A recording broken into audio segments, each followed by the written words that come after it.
friends, today we are going to be making banana bread. Major crowd pleasing, fan favorite banana bread. So we're going to start by preheating our oven to 350 degrees, and I'm going to grease my loaf pan. I am using a non-dairy butter substitute. It's called Melt and it's from Superstore. So I'm just going to take a small amount of it and grease the pan with my fingers. I let it sit out for a few minutes to soften it, to make it nice and easy. So I'm just going to grab this piece of butter substitute, and run it around the pan. So this recipe is very easy, and it also is dairy-free and egg-free, which is great. That makes it really cost-effective and also easy to use if you have all the pantry items at home, or easy to do if you have all the pantry items at home but don't happen to have any eggs on you. Common misconception that you have to have eggs for baking, but there's tons of recipes that you can do without eggs. So I'm just gonna wash my hands real quick, get some of that butter off, and set the pan aside while we make our batter. So I haven't tried it myself, but you can make this recipe gluten-free, or try to make it gluten-free by using a 1-to-1 flour.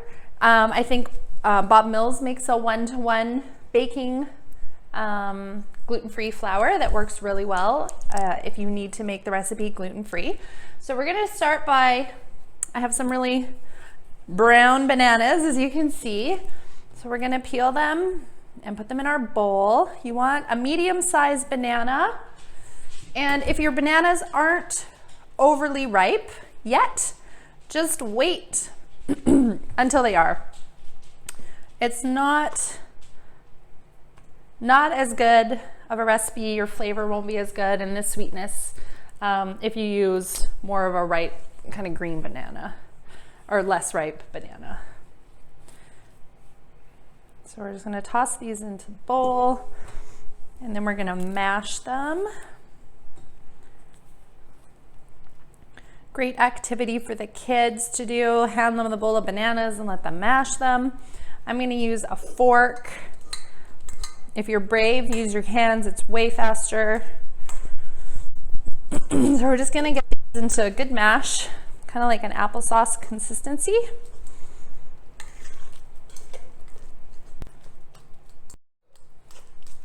All right, so we're all mashed. This is our consistency that we're looking for here. So still have some chunks in it, but nice and mashed. All right, so our next step is we're gonna add the sugar. I have 1/3 cup of raw cane sugar and 1/3 cup of coconut sugar. You can use white sugar and brown sugar. You can use all white sugar. You can use all brown sugar. It's not really that picky. So we're gonna mix this in.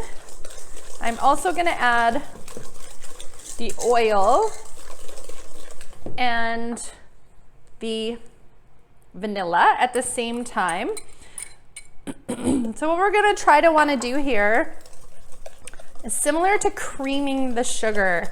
So if you've ever made cookies, you know what that means. And essentially what that means is we're gonna try to get the sugar and the fat, which is the olive oil, really well mixed. So you kind of want the sugar to dissolve into the fat and create this really nice soft texture. So give that a good stir until you feel like all the sugar has dissolved into the oil and the banana. And you should be able to kind of feel that with your whisk and see it. So this part of the recipe, you can mix as much as you want. The next part, when we start adding the sugar, you're gonna wanna, or when we start adding the flour, you're gonna wanna be really careful not to overmix it. So at this point, I'm going to add 2 cups of flour, and I'm going to put it through a a metal strainer or a mesh strainer. When I'm baking, I frequently like to do that just to aerate the flour. You don't have to do it. It's not necessarily going to affect your recipe. Sometimes I think it makes it a little bit fluffier, but that's not science, so. Because when you measure your flour, you compact it a little bit as you scrape it off with your knife. So when you run it through your mesh strainer, it kind of just fluffs it back up again and adds the air back to it. You can also do this if you don't have a mesh strainer but you want to re-aerate the flour. You can put the flour into a bowl and just toss it around with a fork. So measure it into a bowl, toss it around with a fork, and you'll get the same results. But again, like I said, you don't have to do that. So we're also going to add a teaspoon of baking soda. My baking soda is kind of chunky. Also, I think it's expired, but it worked fine the last time I did it. So I'm going to add that to the strainer as well. And what that'll allow is the chunks won't go through the mesh so that I can squish them. And then that way I won't have any chunks of baking soda in my banana bread. And then I'm also going to add cinnamon, kind of loosely measure that. All right, so we're going to tap, tap, tap this into our banana, sugar, and oil mixture. Okay, and then I'm also going to add a little bit of salt.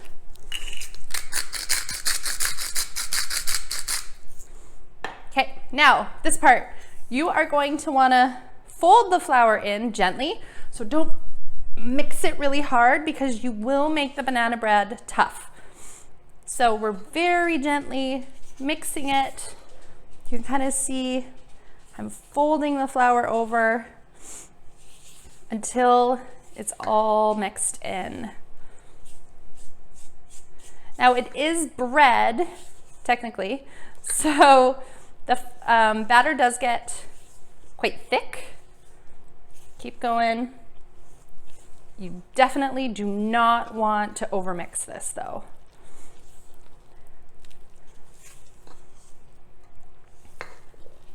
All right, we're almost there. I'm just gonna scrape down the sides, make sure everything gets well combined.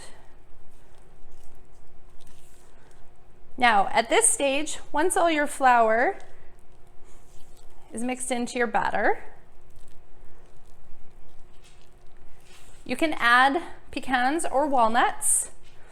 I like to top my banana bread with pecans. I also like to use pumpkin seeds.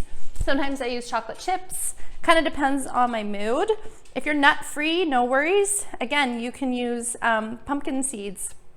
Are really yummy on top of banana bread. Sunflower seeds, and you can also get dairy-free chocolate chips, like a nice dark chocolate, which is my fave. Now, we're gonna grab our loaf pan and gently scrape our mixture in.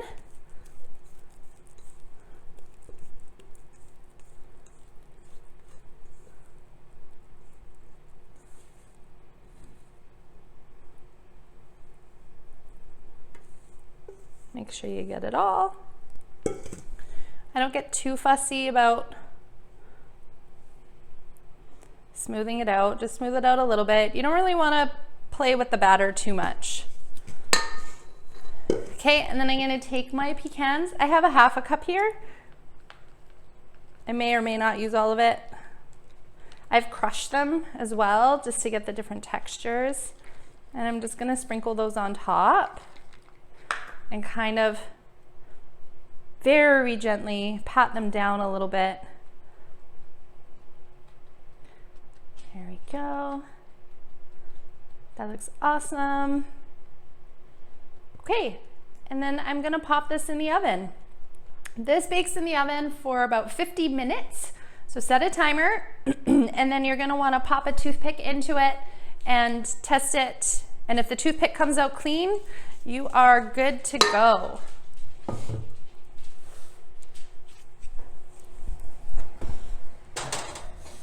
So middle of the oven, middle rack, right in the middle. I'm gonna set a timer for 50 minutes and we'll check back. Okay, so our banana bread has been baking for 50 minutes. We're gonna pop it out. It smells amazing. I'm gonna put in a toothpick somewhere in the middle. And it came out, if you can see that, with a bunch of stuff on it. So we're gonna pop it back in for 10 minutes. Well, actually, I'm gonna pop it in for 5. I'll set a timer and I'll take a peek at it after 5 because I don't wanna overcook it.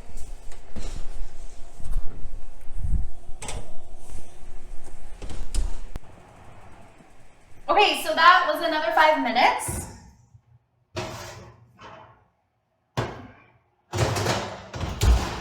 We're gonna check it again. Make sure your toothpick's clean. All